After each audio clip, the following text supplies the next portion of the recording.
Over 32 years experience representing healthcare professionals. He's the founder of Chapman Law Group, a multi-state firm dedicated to health law and the representation of health professionals.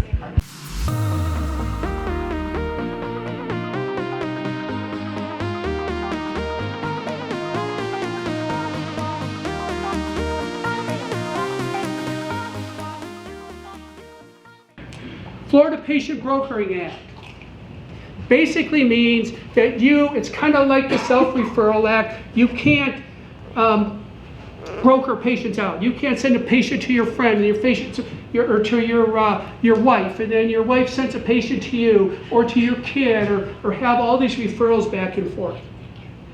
Self-referral law, same thing we just went over for. Let's talk about some regulations of the practice of medicine.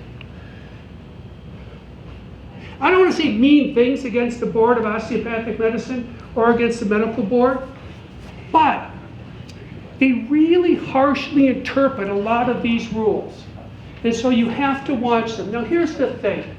80% of osteopaths in the state of Florida will never see the Board of Medicine in your entire life. 20% of you will, and about 20 to 30% of that 20% will see them on a regular basis, because they just fall a little short of whatever they're doing or why they're doing kinds of things. And so there's a number of things that we can get into, and we're going to go through some of them. Department of Health, this is where they get their power from. The Department of Health is over all the boards, and they're agencies of the state. So what happens is this. When the Board of Medicine decides to initiate a rule, and we're going to talk over some of them. We're going to talk about the telehealth rule that came out. We're going to talk about the pain management rule that came out, the different things. When they decide to have a rule, and they promulgate that rule through the agency process, through the Department of Health, that rule becomes as good as law, and you have to follow it. If they just say something, the board just says everybody should do this, that means absolutely nothing, has no force of anything. But when the board does a rule, and you will know it if you're looking for, it'll say R, usually 64B, something, something, something. That means it's an actual rule that they promulgated. And that is extremely important when you come to, I'm sure you've all been involved with local coverage determinations, right? So Medicare has their determination that each local coverage, First Coast is here, and they decide, no, you have to do it this way. There's a great case that came down by the Supreme Court 2 years ago that said, look, unless it is a rule that they're actually citing, the local coverage determination has no force and effect. Change the game in big time for a lot of things. But be careful, don't just run off and not do what First Coast says you need to do in order to process a claim, but be careful about that. And then you got Medical Fraud Unit, we'll talk about these guys in a minute. ACA, very important for regulating healthcare. How does it come involved with you mostly? Well, you have to get certifications through ACA that you don't have any criminal charges against you, that you haven't been involved in a number of things. Licensing, if you want to have a clinic. Now there's an exemption for a doctor, we'll talk about that. But for licensing for clinics, all kinds of things you have to go through ACA. Laboratories they get involved in, and all kinds of those things. And that's a very, very difficult bureaucratic process walking through that. So when you get involved in that, you really need to have an attorney walk you through that. If you want to get involved in group homes or assisted living and stuff, they all go through ACA. Board of Medicine, Attorney General. Regulation of practice. I always put this up there, the definition of practice. It means nothing to you unless you're not licensed to do it. There are a lot of people that practice something that they're not licensed to. Give you an example. A lot of, lately, chiropractors are getting in to do a lot of business like liposuction and all these other kinds of things. There's arguments that they're doing it without a license. Now that's a felony. So you got to be careful. There are sometimes if a paraprofessional gets involved in something, whether they're licensed to do it or not licensed to do it. If you hold a license for an osteopathic physician, then you can do all the things an osteopathic can do. Basically, meaning you can treat people, you can order medication, you can admit them into a hospital, you can do all those kinds of things.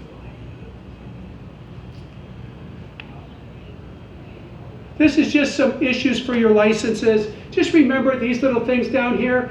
Make sure you pay the fee.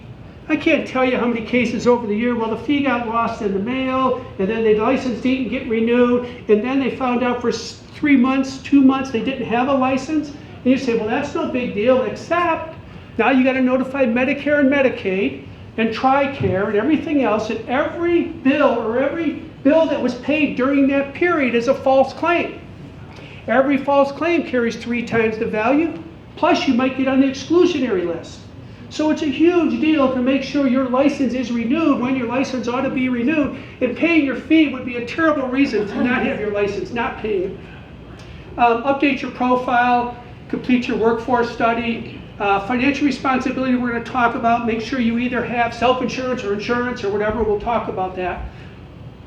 And then make sure you have your credits. Here's the credits. We're fulfilling some of those here today, a good part of them. Types of licenses, you all know that. Disqualifications. There are some big things that will automatically disqualify you. The biggest one is right here.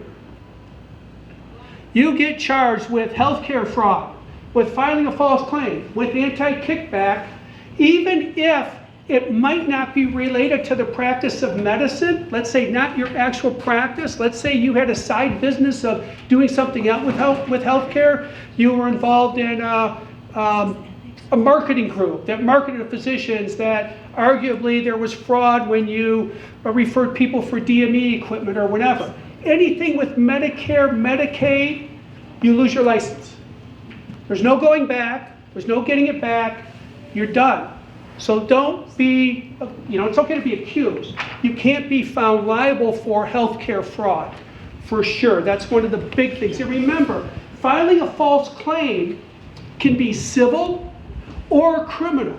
So the general false claim is, you continually billing under some code and you're not doing everything quite right, and then First Coast does an audit, they come down and they say, hey, this isn't the appropriate code, it should have been this code because of this, this, and this. And you say, okay, we did it. They say, yeah, so now you owe us $30,000 or $100,000 or whatever. That's not a criminal action. That's just an honest mistake, false claim. It has a harsh word to it, but it's basically just an overpayment and you pay them. Now let me give you another thing here, a part of that. The law changed 2 years ago that if you file a false claim and you realize it, and you know the government overpaid you, you have 60 days to correct that or it becomes fraudulent by nature. 60 days, now the trick here is there's always a catch to everything, right? From the date you knew about it. So the game that lawyers always play is, when did you know about it? It's not really when you think you knew about it. It could be months after that. We'll work with you on that kind of thing, when you knew about it, when you officially knew about it. Not when you woke up in the middle of the night and thought maybe you knew about it, but when you actually did know about it. So you gotta be careful of that. If you get the extra check, you say, we shouldn't have got paid that much. Make sure you know why, because if it's an overpayment and 60 days goes by, you could be in trouble. So you wanna be careful with that kind of thing.